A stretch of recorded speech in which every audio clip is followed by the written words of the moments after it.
ยามนอนมีเงินยามคืนพันลีนปีวันกาคอยก็วิติเลยเป็นเศษตังขาดสารชาปาปีนวันกาเลยอยู่มวลชนตัวสุกิงบุลิงสายขาดสู้ตรงปันไหนนอ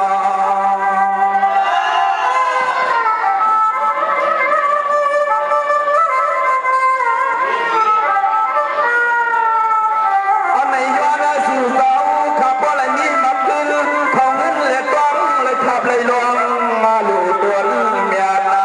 พลา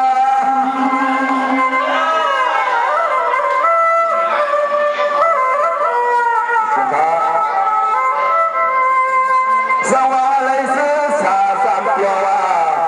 นางกะเซมาทางตั้งโลตัวอันที่ละน้องเลยอ่างเย้าสิก็เป็นมันนาลานยันวันลา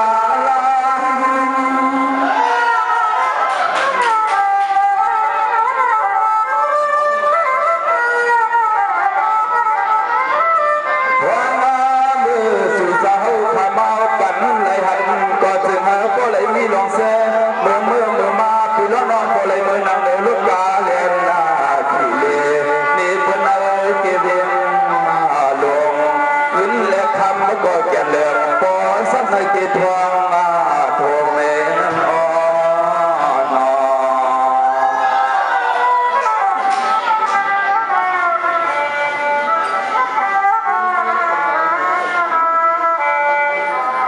สวัสดีสาปินาวันคืนอะไรมีสิทำเงินเลือกตังเสียงร้องฟังแดงติ้งตัวอาพยา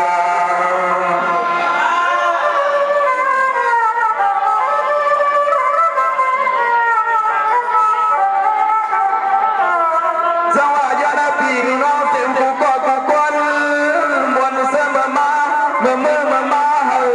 มีมังกาลา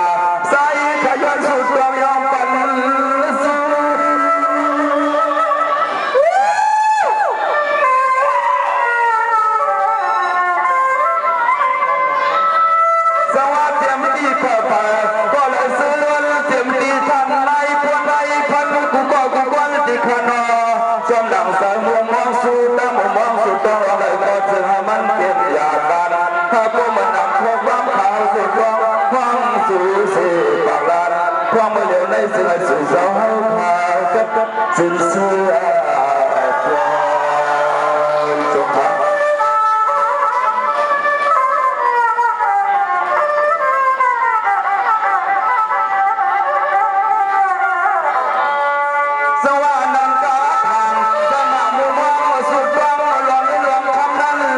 ก็เจอปอบุญปอเพียงก็เห็น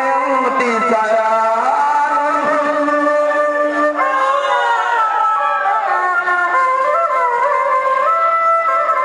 สว่าอะไรก็เลียนจากที่ไหนวันคือป่าเท่านั้นสายขาวสู่จอมปัญญาการให้พวกมันนำข้อความทางสู่จอมมองสื่อลาความเลี้ยวในเอาในเมื่อนาทีสู่สาวขาก็จึงเสื่อมยอมความมองสุดความเสียก่อนจะไหลเชี่ยว